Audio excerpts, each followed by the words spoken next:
बारिश कभी कभी सिर्फ कपड़े नहीं भिगोती, वह मन की परतें भी भिगो देती है। उस शाम भी कुछ ऐसा ही हुआ था। घर सादा था, दीवारों पर कुछ तस्वीरें थीं, कुछ अकेलेपन की, कुछ मुस्कान की। हल्की सी खुशबू हवा में तैर रही थी। सुमित्रा ने कपड़े लिए। एक पल के लिए उसकी उंगलियां रोहन की उंगलियों से छू गईं। कपड़े बदल लो, भीगे रहोगी तो बीमार पड़ जाओगी। और उसके भीतर कुछ कांप गया।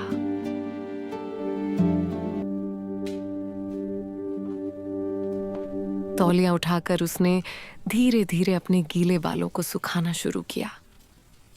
हर रगड़ के साथ जैसे दिन भर की थकान उतर रही थी। वह आईने के सामने रुकी। टी शर्ट में वह खुद को पहचान नहीं पा रही थी, जैसे कोई और औरत खड़ी हो। एक ऐसी औरत जो सिर्फ मां नहीं थी, सिर्फ पत्नी नहीं थी, बल्कि एक स्त्री थी। उसके भीतर सालों से दबा एक एहसास जागा, एक चाह, एक स्पर्श की कमी। उसने आंखें बंद की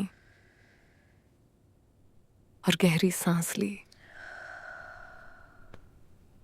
कॉफी बना दूं? उसने सामान्य बनने की कोशिश की। रोहन देखता रहता है। अगर तुम्हारे हाथों की हो तो जरूर। उसके होंठों पर हल्की सी मुस्कान आई, पर दिल की धड़कनें तेज हो गईं। वो धीरे धीरे रसोई की तरफ बढ़ गई। रसोई में सन्नाटा था, सिर्फ उबलते पानी की आवाज और दो धड़कनों का अनकहा शोर। भाप ऊपर उठ रही थी, जैसे रसोई में कोई अनदेखी बेचैनी तैर रही हो। रोहन धीरे धीरे बिना कुछ कहे उसके करीब आ गया, इतना करीब कि उसकी सांसों की गर्माहट उसकी गर्दन को छूने लगी। वक्त जैसे थम गया। एक पल, बस एक पल की दूरी थी उनके बीच। कॉफी उबल रही थी और कुछ एहसास भी। तुम जानती हो, तुम बहुत अकेली हो। ये शब्द जैसे सीधे दिल में उतर गए। सुमित्रा की आंखें भर आईं। अचानक दो गर्म बाहें उसके चारों ओर आ गईं। वह पीछे से उसे थामे खड़ा था। क्षण भर को उसने खुद को उस स्पर्श में ढीला छोड़ दिया। वो अपनापन, वो ध्यान जो बरसों से उसे नहीं मिला था। उसने आंखें बंद कर लीं। दिल जोर से धड़क रहा था। धीरे धीरे सुमित्रा पलटी। अब दोनों आमने सामने थे। एक पल, बस एक पल के लिए उनकी नजरें टकराईं। उन नजरों में सवाल भी थे और जवाब भी।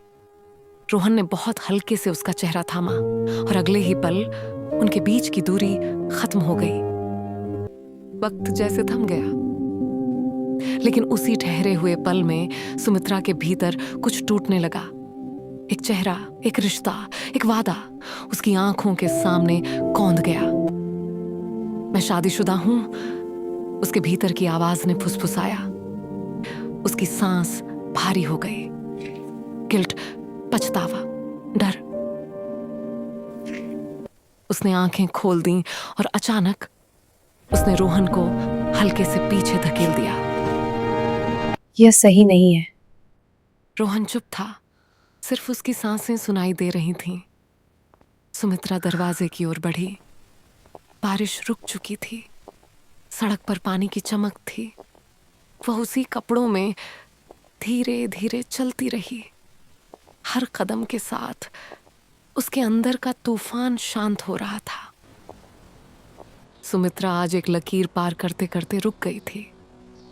उसकी काली साड़ी सूख चुकी थी, लेकिन सुमित्रा के भीतर जो भीगा था वो अभी सूखा नहीं था। हमारे चैनल को लाइक करें, शेयर करें और सब्सक्राइब जरूर करें।